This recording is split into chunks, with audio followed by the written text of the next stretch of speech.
We're back, and it's Chapter 8 in Agnew and Brezina, and in this module we're studying control theory. Strain theory and social learning theory posit that there are forces that entice juveniles to commit crimes. Control theorists argue the opposite, that given the opportunity, everyone would commit crime. For example, it's easier to steal money than to work for it. So what is it that prevents juveniles from committing, say, robbery or burglary? Control theorists say that such crimes do not regularly occur because there are controls or restraints placed on people.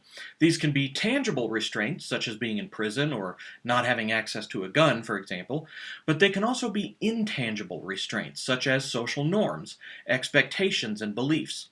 Further, people differ in their levels of control or restraint, thus giving rise to different levels of crime among different groups of people. Control theory argues that some individuals are high in control, having well-defined lines between right and wrong, believing that they would be heavily sanctioned if they committed a delinquent act, and so on.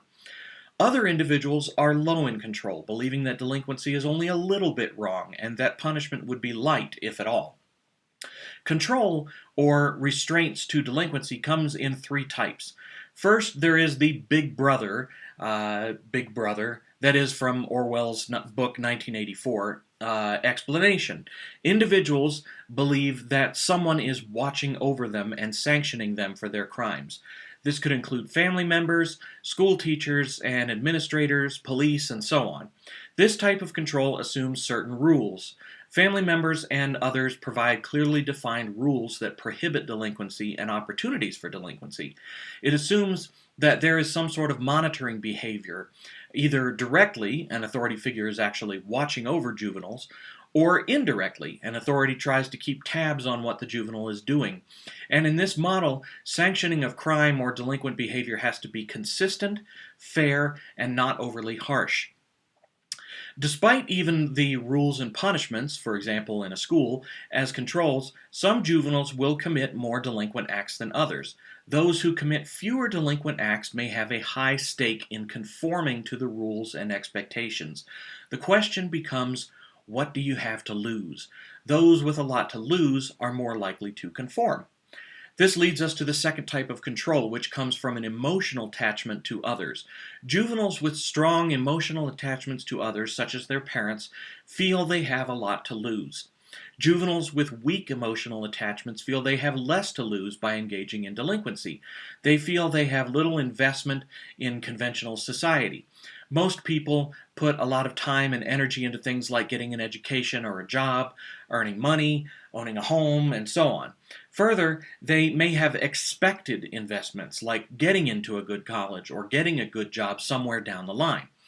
Most people consider these as emotional attachments to things that they would otherwise lose, so don't upset the apple cart, so to speak. Lastly, even when direct control is low and juveniles don't have much to lose, they may still not engage in delinquency. They are said to have high internal self-control. Most people believe that crime is wrong or bad. Interestingly, some people have an amoral orientation toward crime, that it's neither good nor bad. They are not taught that crime is good, just that it's not bad.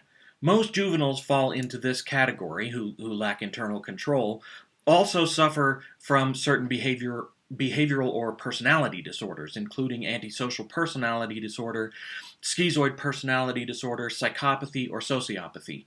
These disorders are usually partly biological and also partly stem from a poor upbringing or an abusive environment during childhood. You can read more on these in Chapter 8, and to get a really in-depth look at them, I encourage you to take a comprehensive criminology course.